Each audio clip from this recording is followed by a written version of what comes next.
What's going on, everyone? So welcome to my latest video. This is my review for the TV series, The Knick. So The Knick aired from 2014 to 2015, 2 seasons long, 20 episodes total, and it did in fact air on Cinemax. So this is a show that follows the lives, both professional and personal, of individuals that work for the staff of the Knickerbocker Hospital in New York City during the beginning stages of the 20th century. So that premise right there is something that got me intrigued by this show, along with the fact that it is a show directed by Steven Soderbergh.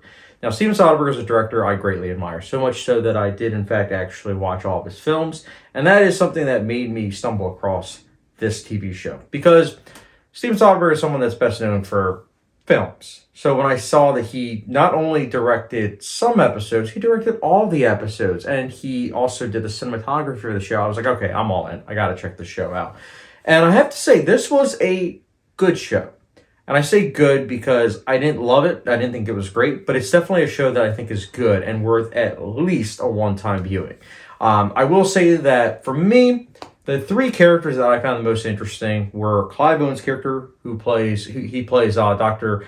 John W. Thackeray. He is someone that is definitely morally gray, a morally complex character, if you will, because there's a lot of times where he's projecting on the others, where he himself has a lot of issues, but he'll see other people have issues, and then he will then take it out on them, even though he himself has issues, and might even have some of those same issues.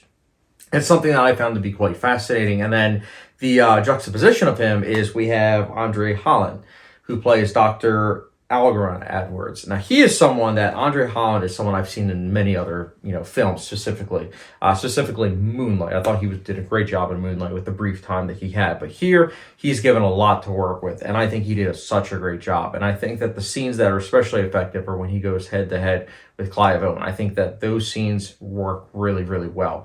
And I will also say the third character, which might surprise some people if you've seen the show, but the third character that I found the most interesting was honestly Eve Hewson, who plays the nurse, specifically Nurse Lucy Elkins. She is someone that, it was funny, the first episode I was like, I know her from somewhere. Where have I seen her from? And then I was like, oh wait, Robin Hood 2018, she played Maid Marian. And in that film, I liked it. It's a guilty pleasure. I know it's not great, but it is something I did enjoy. And I thought that watching that film, I was like, you know what? She's someone that I can see her having a lot of potential. And sure enough, it turned out she was in this show, The Knick, before that movie. And I gotta say, she's really good in this show. I think that the scenes that she's given, she does such a great job of working with it. I think especially in season 1, she does such a great job. The other thing is that this show does such a great job in terms of really making you feel as though you're in the beginning of this century. I think that's something that is a testament to the detail-oriented production design, the makeup, costume design. I mean, there's just a lot that you can see just visually was put into this movie. The other thing is worth mentioning is that the medical procedures. I mean, here's the thing.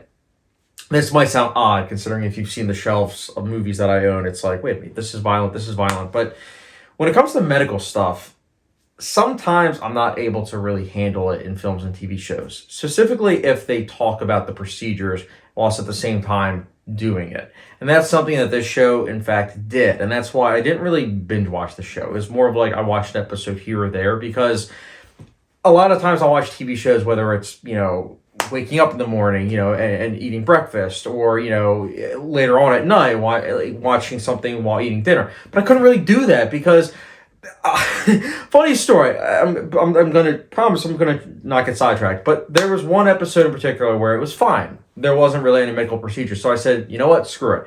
I'm going to watch this next episode and I'm going to eat my dinner. Sure enough, the opening scene, as I'm eating dinner, the opening scene is literally someone's head getting cut open and you just see the flap of skin go right at the camera. I'm like, okay, I can't. Like, so that's just me. That's just a me thing. If you are really into medical related stuff, this is definitely the show for you, because they go all out with explaining the details, showcasing the details, and it looks very, very realistic. It is incredible, honestly, in that regards. But at the same time, for all of that, it's going to make the rewatchability value a lot lesser for me. Like, for me, watching this show afterwards, just marinating on it, I said to myself, yeah, it's a very well-crafted show, but I can't really see myself revisiting it anytime soon. I can't. But I would still say it's definitely worth your time. It's a very well-shot show. I mean, as I mentioned earlier, Steven Soderbergh did the cinematography. It looks so good. It's got that signature Soderbergh look. using color gels. It's really, really good stuff. And I will say the score by Cliff Martinez is incredible. Cliff Martinez is the same composer that did Drive. He also did, of course, Contagion. He is someone that is really, really good. He works a lot with Soderbergh. But here's the thing, and I think it was in an interview that he said to Soderbergh that he didn't think that he was going to say, hey, you want to do the music, because his synth-based style is so different compared to everything else that you see in period films. I mean, when you watch a period film, you do not think synth music. But Soderbergh was like, no, I want you to do it. I want you to do your style. And I'm glad that he did, because the score did work quite well. Like, it did a great job at creating a lot of tension during certain sequences. And I think that it was quite effective. But again, it's something that might not work for everyone, because it is obviously anachronistic. I mean, it wasn't like there were synth-based scores during this time period.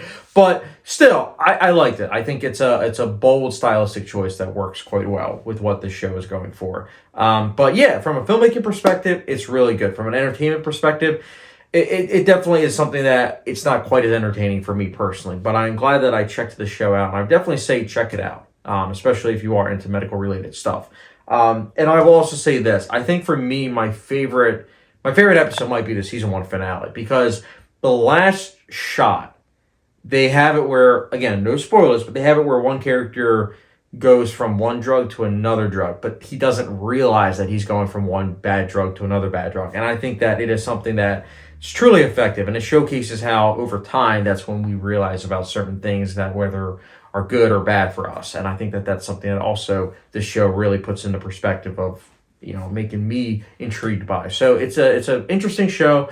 Might not be as bingeable as some other shows, but it's definitely something that it's pretty underrated these days. I mean, you don't really hear people talk about the Knick. Now, I did hear rumor that apparently the Knick season 3 might be coming out by Barry Jenkins, who directed Moonlight. I don't know if that's happening still. I think that was several years ago. So who knows? Maybe this review will be irrelevant soon enough. But I mean, if they are going to be making a season 3, I'm down to watch it. I know that the reason why this show was canceled was just because of budget reasons. And truthfully, season 2 finale wasn't really satisfying.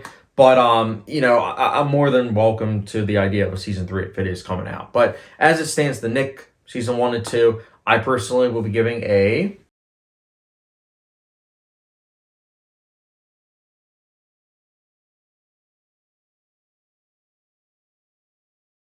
But yeah, guys, that is my spoiler-free review for the Knick. Let me know your thoughts in the comment section below on how you liked it. And as always, guys, thank you very much for watching with the subscription, notification bell, follow me down Letterboxd, and I will catch you guys later.